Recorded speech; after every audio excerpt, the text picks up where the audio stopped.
किरण junior engineer थी। उसका घर बरेली में था, लेकिन वो गुजरात में जॉब करती थी। किरण आज जब अपनी कंपनी में पहुंची तो उसके फ्रेंड अंजू ने उसे बताया, किरण, हमारा ट्रांसफर इंदौर होने वाला है। लेकिन राजीव सर तो बता रहे थे कि हमारा ट्रांसफर दिल्ली होगा। नहीं, बी ब्लॉक वालों का ट्रांसफर दिल्ली हो रहा है और हमारा इंदौर। मैंने हम सबका रिजर्वेशन 22 तारीख का करा दिया है। 22 तारीख? नहीं, मैं 22 को नहीं जा पाऊंगी, मेरी कजिन की शादी है। तुमने रिजर्वेशन कराने से पहले मुझे बताया क्यों नहीं? तुम मेरा रिजर्वेशन कैंसिल करा दो, मैं 25 को आ जाऊंगी। तुम अकेले आओगी? पता भी है तुम्हें कि कौन कौन सी ट्रेन इंदौर जाती हैं? मेरा भाई इंदौर में जॉब कर चुका है और मैं अकेले आऊंगी तो क्या हो जाएगा? कोई भूत थोड़ी ना मिल जाएगा मुझे। किरण 25 तारीख को अपने पापा के साथ रेलवे स्टेशन पहुंची। भैया, इंदौर एक्सप्रेस इसी प्लेटफॉर्म पर आती है ना? हाँ मैडम। ये A5 डिब्बा आगे लगता है या पीछे? A5 पीछे लगता है मैडम। किरण के पापा किरण को ट्रेन में बैठाकर चले गए। हेलो, हाँ अंजू, मैं ट्रेन में बैठ गई हूँ, कल सुबह तक पहुँच जाऊंगी। ट्रेन रात के 12 बजे दिल्ली पहुँची और ज्यादातर लोग वहीं उतर गए। लगभग पूरा डिब्बा खाली हो गया। किरण ने डिब्बे में इधर उधर देखा तो डिब्बे में बस 2 या 3 लोग ही बचे थे। किरण की सीट से कुछ आगे एक बूढ़े आंटी अंकल बैठे थे और पीछे बिल्कुल लास्ट सीट पर एक लड़की बैठी थी। किरण ने अपने कानों में हेडफोन लगाया और आंखें बंद कर लीं। वो लगभग घंटे भर सोती रही। तभी किरण की अचानक से आंख खुली जब विंडो पर किसी ने कुछ फेंक कर मारा। किरण ने विंडो से बाहर देखा। अंधेरे में कुछ साफ साफ नजर नहीं आ रहा था, लेकिन किरण को लगा कि बाहर सफेद सूट में कोई लड़की खड़ी है। किरण ठीक से देख भी नहीं पाई और ट्रेन वहाँ से गुजर गई। किरण ने डिब्बे में चारों तरफ देखा। कुछ सीट आगे बैठे आंटी अंकल बैठे बैठे सो रहे थे। फिर किरण ने गर्दन घुमाकर पीछे देखा। पीछे बैठी लड़की गायब थी। अरे, वो लड़की कहाँ चली गई? शायद फ्रेश होने के लिए टॉयलेट गई होगी। किरण का मन उससे कह रहा था कि उसने कुछ देर पहले विंडो के बाहर उसी लड़की को देखा है जो पीछे बैठी थी। लेकिन किरण को समझ नहीं आ रहा था कि वो लड़की चलती ट्रेन से बाहर कैसे पहुंच जाएगी और उसे पत्थर फेंक कर क्यों मारेगी। किरण अपना मन का वहम दूर करने के लिए सीट से उठकर टॉयलेट की तरफ गई। दोनों टॉयलेट के दरवाजे बाहर से बंद हैं। इसका मतलब अंदर कोई नहीं है। तो आखिर वो लड़की कहाँ चली गई? खैर छोड़ो। किरण ने सोचा जब वो टॉयलेट तक आ ही गई है तो फ्रेश होकर ही जाए। किरण ने जैसे ही टॉयलेट का दरवाजा खोला, टॉयलेट की छत से एक चुड़ैल उल्टी लटक रही थी। किरण मदद के लिए आंटी अंकल के पास भागी, लेकिन उसके कदम अचानक थम गए जब उसने देखा कि सीट पर आंटी अंकल की जगह भूत और भूतनी बैठे हैं। भूत और भूतनी अपनी जगह से उठे और किरण की तरफ बढ़ने लगे। किरण ने पीछे भागना चाहा, लेकिन पीछे टॉयलेट से निकलकर चुड़ैल उसकी तरफ बढ़ रही थी। ट्रेन उस समय गंगा नदी के पुल के ऊपर से गुजर रही थी। कौन हो तुम? मुझसे क्या चाहती हो? मेरा नाम अंजलि है। 5 साल पहले मैं भी तुम्हारी तरह इसी ट्रेन के इसी डिब्बे में सफर कर रही थी। रात का समय था। डिब्बे में सिर्फ मैं थी और बूढ़े आंटी अंकल थे। तभी 4-5 लड़के डिब्बे में आ गए, जिसमें तुम्हारा भाई राहुल भी शामिल था। मुझे अकेला देखकर उन लड़कों की नीयत बिगड़ गई। वो मुझसे छेड़छाड़ करने लगे। आंटी अंकल ने उन्हें डांटा, फिर भी वे नहीं माने। तुम्हारे भाई ने मेरा दुपट्टा पकड़कर खींच दिया।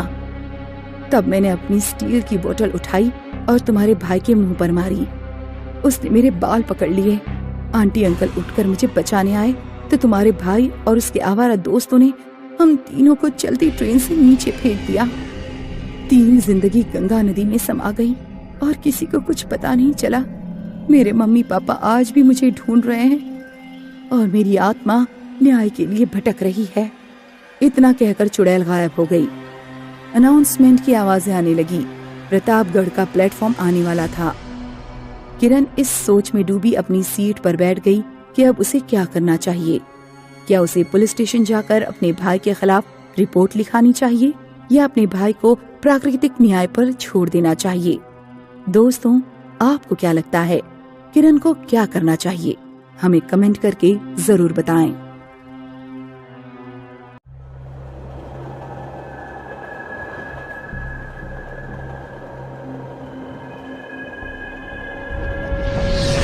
कैसा सुहाना बारिश का मौसम। ये लंबी ओवरनाइट ट्रेन की यात्रा बहुत अच्छी तरह से कटने वाली है। और ये खूबसूरती ठीक मेरी आंखों के सामने। सचमुच ये यात्रा यादगार होने वाली है। मुझे इससे बात करनी है, पर शुरू कैसे करूं?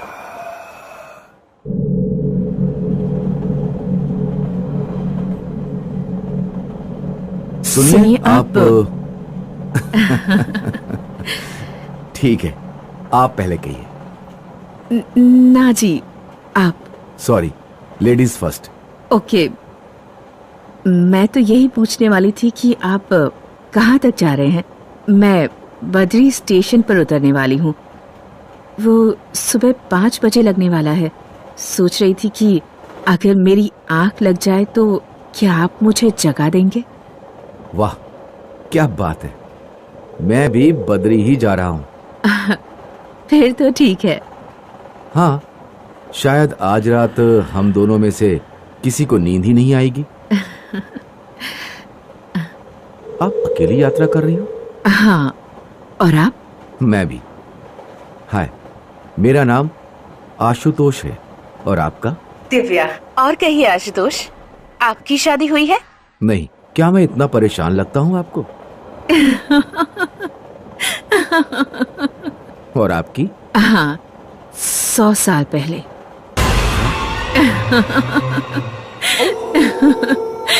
कैसा लगा मेरा मजाक?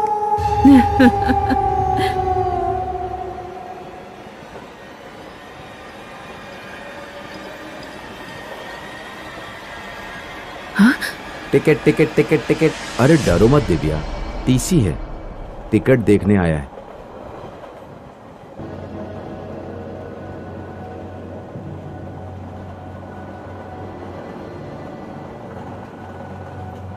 लगता है तुमने टिकट बहुत पहले से बुक करा रखा था दिव्या। हाँ, एक अरसा हो गया है अब तो। मतलब?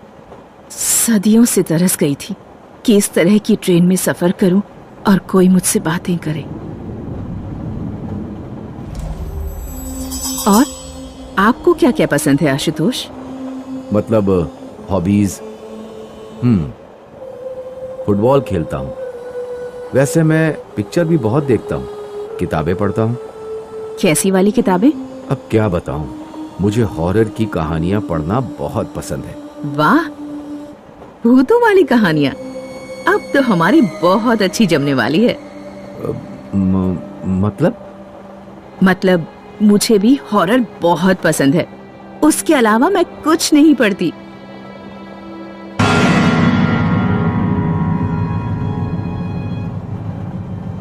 सब लोग बच के रहना, बच के रहना। ट्रेन में डायन घुस आई है।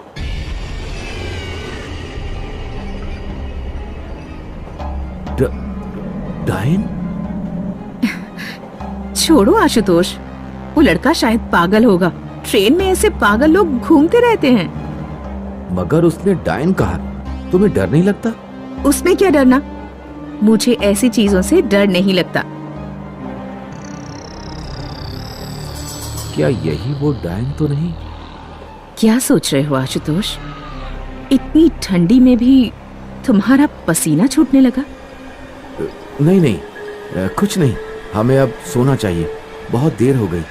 लेकिन अभी तो 11 ही बजे हैं। नींद आ रही है, सुबह जल्दी उठना भी है।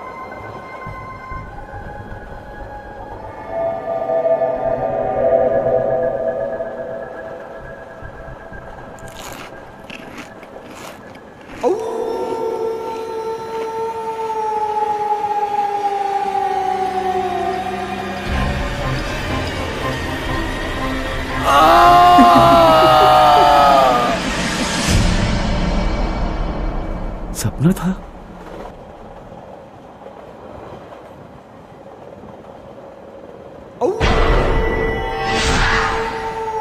आपको भी नींद नहीं आ रही टीसी सर?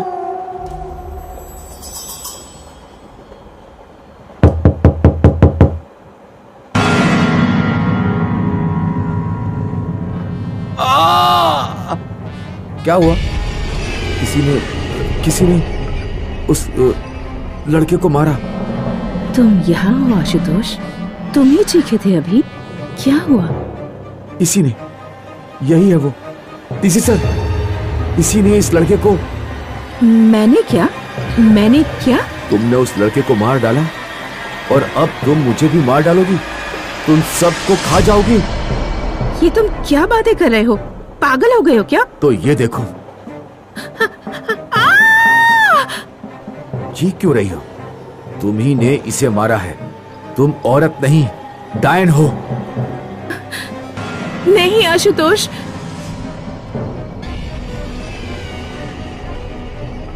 डायन वो नहीं, मैं हूं। नहीं। पर क्यों? क्योंकि इसी ट्रेन ने मुझे वर्षों पहले कुचलकर मेरी जिंदगी ले ली थी। अब मैं इस ट्रेन में बैठे किसी को भी नहीं छोड़ूंगी। नहीं, ऐसा मत करो।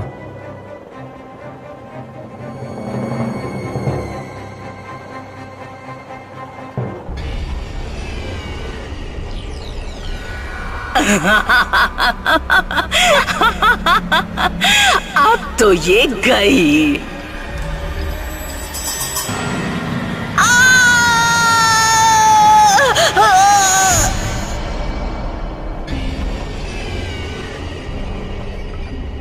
क्या